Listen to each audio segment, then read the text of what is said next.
Have you ever been so afraid to go somewhere alone, only to discover that the best version of you was waiting on the other side of that fear? How my scary solo vacation turned into one of the best experiences of my life. I still laugh at how terrified I was the night before the trip. My suitcase was packed, but my mind was unpacking every fear possible. What if something went wrong? What if I got lost? What if I hated being by myself? Honestly, the only thing louder than my fear was the tiny, stubborn voice inside me saying, "Just go. Please go." So the next morning, I did. I boarded the bus with shaky hands and a heart that felt too big for my chest. I kept asking myself, what am I doing? Why didn't I just invite someone? But it was too late to turn back. The road stretched in front of me, and all I had was my courage wrapped in confusion. When I finally arrived at the small coastal town I had chosen, the place greeted me like it had been expecting me. Warm sun, soft breeze, and the smell of fried fish coming from a nearby stall. But I was still nervous.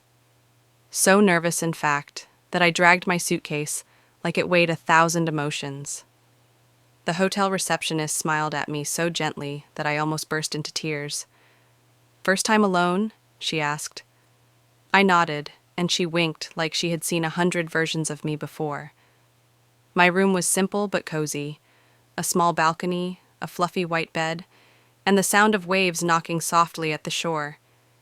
I sat down, breathed, and told myself, "You're here. You made it."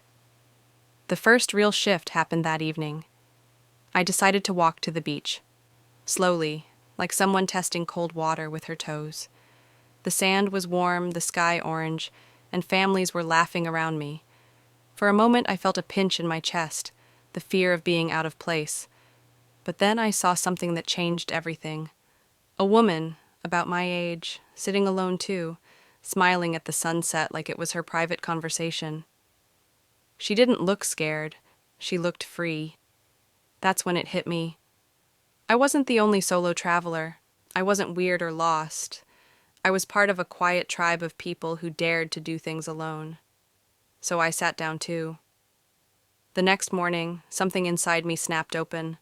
I ordered breakfast confidently. I rented a bicycle. I rode through the markets, smelling spices and fresh fruits. I stopped at a tiny cafe and read a book without rushing. For once, the world wasn't demanding anything from me. I could breathe, I could choose, I could exist without explaining. Later that afternoon, I joined a boat tour. The decision shocked even me. Normally, I'd wait for a friend to suggest it, but that day I walked up to the counter and said, "One ticket, please," like I'd been bold all my life. On the boat, something magical happened. People talked to me, not because I was with someone, not because I looked lonely, just naturally. A couple from Brazil shared snacks with me. An elderly man told me stories about traveling with his wife before she passed. A little girl asked if she could sit beside me because I look kind. Me? Kind? I didn't know I carried that energy. I was just trying not to overthink everything. But the real moment, the one that made the whole trip feel divine, happened when the boat stopped near a quiet cove. The guide said anyone who wanted could jump into the water. Old me would have stayed on the boat. New me took a deep breath and jumped. The water hugged me. The sunlight sparkled around me. I floated on my back and stared at the sky, thinking, so this is what freedom feels like. That evening, walking back to my hotel, I realized something powerful. I hadn't felt scared in hours, not once, not even a little. Instead, I felt alive, proud, capable, more me than I had felt in years. On my last day, I treated myself to a seafood dinner by the beach. As I ate, I watched other solo travelers around me, each of us quietly celebrating victories the world would never see. When it was time to leave, I didn't feel like the frightened woman who arrived. I felt like someone who had opened a door inside herself and found space she never knew she had. And the funny thing, I didn't want someone beside me for the memories. The memories were perfect on their own because I created them. Now, whenever life overwhelms me, I remember that trip.